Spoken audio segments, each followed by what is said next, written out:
Hello, welcome to another exciting episode of Liam's Library. Today we are going to be talking about Battleground by Stephen King. We're going to be keeping going through Night Shift. I think we're about halfway through. We've smashed about 7 or 8 of them, I think. So, and just a quick little chat on this one too. This story is another 5-pager, so it's really short. It's really short, but it's fun.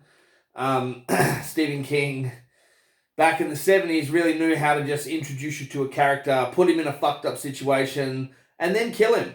So, spoilers, but like I said, all these stories come out in the 70s, so spoilers, I don't feel too bad if I spoil it for you. Spoilers ahead, whatever.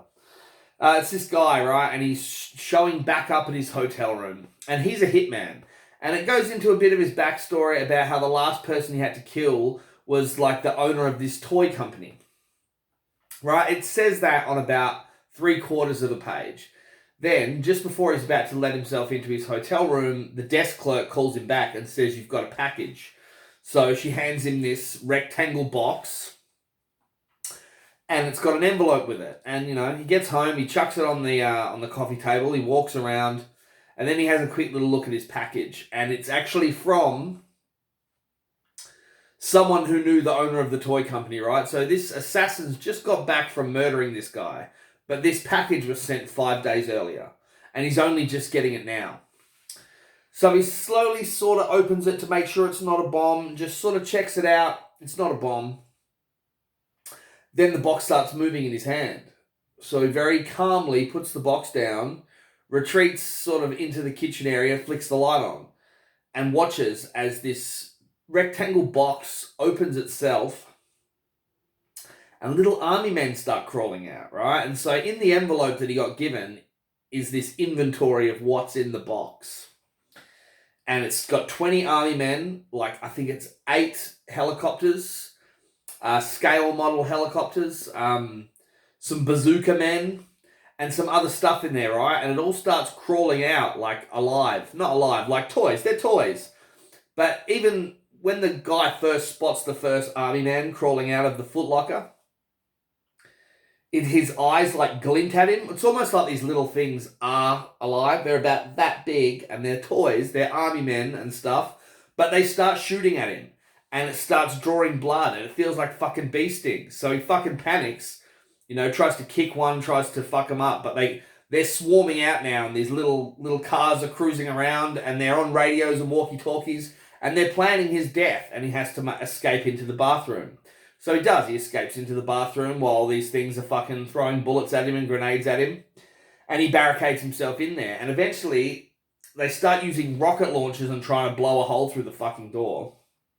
And they do blow a hole through the door. And the helicopters start seeping in. They're these little things, and they start opening fire on him, and he's got flaps of skin, and his face is painted fucking blood like war paint. He's losing this battle, and he shoots a few of them. He shoots a couple of the helicopters down. When he tries to slap at a helicopter, it leaves these big fucking slices in his hands. So these are some seriously fucking realistic fucking toys, man. Anyway, He makes a decoy, and he escapes out onto the 40-story balcony that surrounds his hotel. And he's inching his way around so he can get back to his bedroom window. He gets back to his bedroom window, and he thinks he's got the jump on him, right? He smashes his way through the window, and he tries to fucking make his escape. And as he touches the front fucking hotel door, this big fucking... It's like he doesn't have a chance. This big explosion just hits him and rocks the whole hotel from floor to fucking ceiling, all 40 stories of it. And the roof explodes in this big white fuck off mushroom cloud. And there's this couple, and they're walking their dog below this building. And after this explosion, they're like, what the fuck was that? And this t-shirt covered in blood and ragged black holes. It's our main guy who's just fucking been blown up by these army guys. It's his shirt, what's left of it. And they're like, fuck this, let's call a cab, and then let's call the police. So they get in the cab, and then as the cab drives off, just behind them, a bit of paper flutters to the sidewalk. And on it says everything else that was in this footlocker. And it says, just for this time only, 1 times rocket launcher, 10 times something air land to air missiles, and 1 scale model thermonuclear device. So what blew him up in the end was a fucking A-bomb. But like a miniature toy one, but enough to blow off the roof of this fucking building and kill our main character.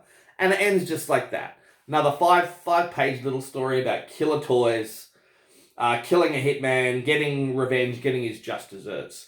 And that's it. That's Battleground.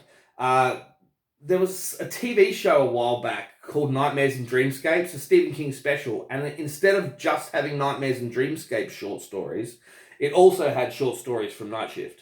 One of them was Battleground, and it wasn't bad. I think it was like, I forget his name, William Hurt, maybe? I think it's him, and he's running away from the army men and shit like that. It wasn't a bad little short movie. It's a better little short story, and like, trust me, it's a very short story. So you'll smash it in 20 minutes. Anyway, that's it. Next up is a really good one, Trucks. I'll give that a longer review because I reckon that needs more of a chat because there's also a decent film version of it. Well, there's 2 film versions of it. Anyway, we'll get to that next review. So please like and subscribe. If you want me to review something, let me know. And watch some great movies, read some even better fucking books, and look after one another. Bye.